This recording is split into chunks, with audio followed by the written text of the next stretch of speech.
নিজের জীবনের সুযোগ, শিক্ষিত মা বাবা পাওয়া, নিজের পরিবারের যেটুকু সামর্থ্য সেটুকুও আমাদের সম্পদ। আরেকটা সম্পদ মা বাবার রক্ষণাবেক্ষণের ঘেরাটোপ। বাবা মা যত আগলে রাখেন, যত কষ্ট স্বীকার করেন ছেলে মেয়েকে এগিয়ে দেওয়ার জন্যে, সেটাও আমাদের জীবনের সম্পদ। তাকে দান দিতে শিখতে হয়। মা খাটছে, বাবা পরিশ্রম করছেন, তারা নিজেদের সুখের জন্যে ব্যয় না করে আমার পড়ার জন্যে, আমি যাতে ঠিক মতো এগোতে পারি তার জন্যে যে তারা জমান বা নিজেদের বঞ্চিত করেন, সেটাও তো একটা ঘেরাটো, প্রোটেকশন। এই প্রোটেকশনে যে আমরা থাকি, এটা যে আমরা পাচ্ছি, এটা আমাদের আলাদা করে চিনতে হবে, সম্মান দিতে শিখতে হবে। আজকের ছেলেমেয়েরা যারা একটু বয়ে যায়, অন্য রাস্তায় হেঁটে যায় ভুল করে, তারা অনেক সময় আমাকে বলে আমার চাহিদা মেটানোর সম্পূর্ণ দায়িত্ব আমার মা বাবার, এটা আমাদের বার্থ রাইট। একটি ছেলেকে বলেছিলাম, তুমি গার্লফ্রেন্ড করেছো, তার জন্যে তোমার বাবাকে কেন প্রতি মাসে তোমায় 5,000 টাকা হাত খরচ দিতে হবে?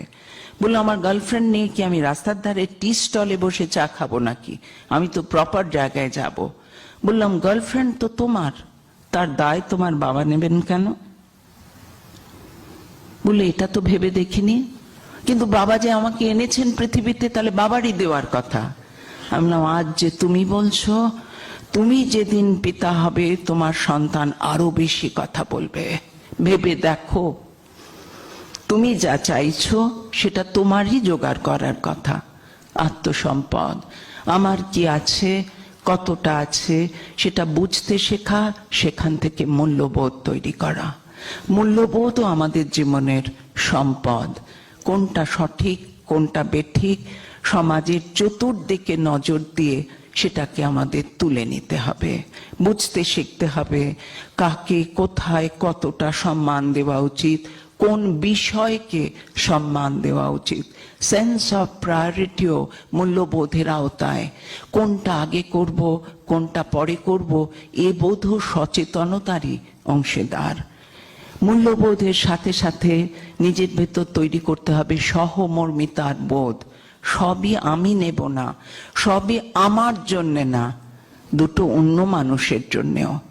আমরা যখন বড় হয়ে রোজগার করি, আমরা কি ভেবে দেখি যে মানুষই যা রোজগার করি তা কি শুধু নিজের জন্য হতে পারে?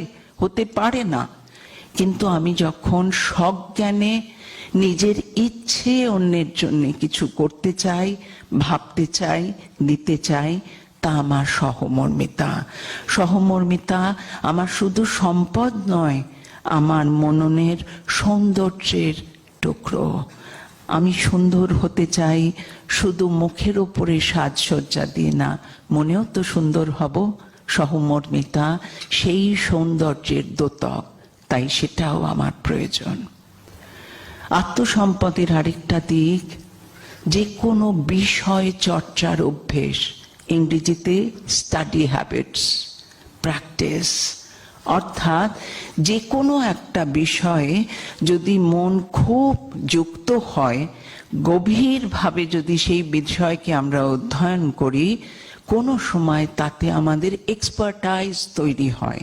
অর্থাৎ আমি এতটাই জানি সেটা নিয়ে আমি আরো 10 জনকে শেখাতে পারি। এই বিষয় চর্চার অভ্যাস মনোযোগকে এক করতে শেখায়, মনের একাগ্রতা বাড়াতে শেখায়। তাই সেটাও আমাদের মনে রেখে কোনো বিষয়ে আমার যে উৎসাহ, আমার যে ইন্টারেস্ট, অনুরাগ, সেইটা ধরে মনোযোগকে এক করে একাগ্রতার অভ্যেস বাড়ানো দরকার। আত্মসম্পদের আরেকটা জিনিস, নিজেকে শান্ত করার অভ্যাস। সারাদিনে কোনো সময় 5 থেকে 10 মিনিটও চুপ করে বসা, কোনো কাজ না করা, এও এক যোগ।